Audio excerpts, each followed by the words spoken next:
Welcome to Tejas kitchen అండి. ఎలా ఉన్నారు? ఈరోజు సండే కదండి. సో చికెన్ని నా స్టైల్లో ఎలా తయారు చేయాలో చేసి చూపిస్తానండి.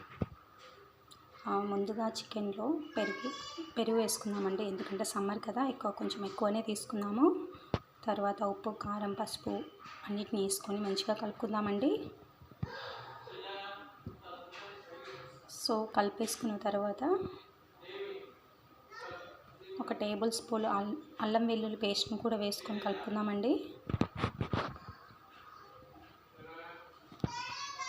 సో ఈ ఛానల్ని కొత్తగా స్టార్ట్ చేశానండి. So please subscribe my channel అండి. ఇలా అల్లం వెల్లుల్లి పేస్ట్ వేసుకొని మంచిగా కలుపుకొని మ్యారినేట్ చేసుకుందామండి. సో ఇంతలో మనం కడాయి తీసుకొని ఒక 2-3 టేబుల్ స్పూన్ల ఆయిల్ పోసుకొని రెడీగా పెట్టుకుందామండి. మనం ముందుగా మ్యారినేట్ చేసి పెట్టుకున్న చికెన్ని వేసేసుకుందామండి. మంచిగా కలుపుకొని ఒక 5 మినిట్స్ దాకా ఆయిల్లోనే మగ్గించుకుందామండి.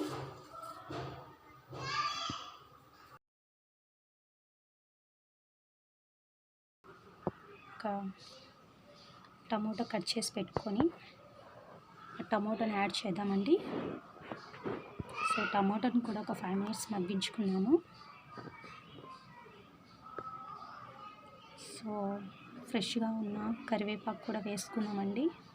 ఆ ఫ్లేవర్ చికెన్ కర్రీకి యాడ్ అవుతుంది. సో మంచిగా కలిపెట్టుకొని మంచిగా మగ్గించుకుందామండి.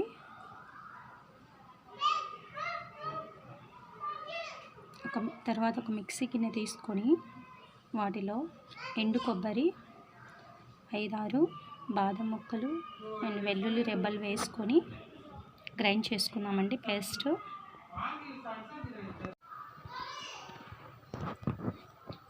ఛానల్ని కొత్తగా స్టార్ట్ చేశానండి. సో తేజాస్ కిచెన్ అండి. ప్లీజ్ సబ్స్క్రైబ్ మై ఛానల్ అండి. సో మీరు చూసి లైక్ చేయడం ద్వారా ఇంకొంతమందికి ఫార్వర్డ్ అవుతుందండి. ప్లీజ్ లైక్ చేయండి, సబ్స్క్రైబ్ చేయండి. నెక్స్ట్ మనం రెడీ చేసి పెట్టుకున్న పేస్ట్ని వేసుకున్నామండి. సో ఈ పేస్ట్ని వేసుకొని మంచిగా 5 మినిట్స్ మంచిగా మగ్గించుకుందామండి కర్రీలో.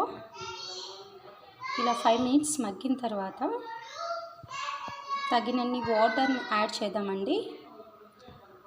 సో స్టార్టింగ్లోనే వాటర్ యాడ్ చేయడం లేదండి. దాదాపుగా ఒక 15-20 మినిట్స్ తర్వాత నేను వాటర్ యాడ్ చేస్తున్నాను. సో ఫస్ట్లో ఆయిల్లో మగ్గడం ద్వారా కర్రీకి టేస్ట్ యాడ్ అవుతుంది.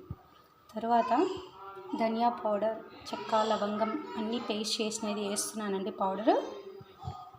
సో ఈ పౌడర్ని కూడా మంచిగా కలిపేసుకొని ఒక 5-6 మినిట్స్ మంచిగా మగ్గించుకుందామండి. సో మనం కుక్కర్లో చేసుకునే దానికంటే ఇలా కడాయిలో మంచిగా ఒకదాని తర్వాత ఒకటి వేసుకుంటూ మంచిగా మగ్గించుకుంటే కర్రీకి మంచి ఫ్లేవర్ యాడ్ అవుతుంది అండ్ టేస్టీగా ఉంటుందండి.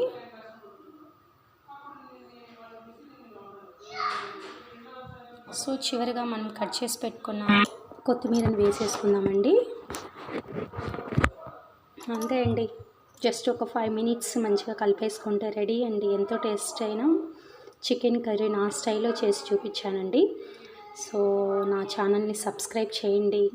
సో లైక్ చేయండి. ఫార్వర్డ్ చేయడం ద్వారా నేను ముందు ఇంకా వెరైటీస్ చేయడానికి ట్రై చేస్తానండి. Please subscribe my channel Tejas kitchen. So like చేస్తారని నేను అనుకుంటున్నానండి.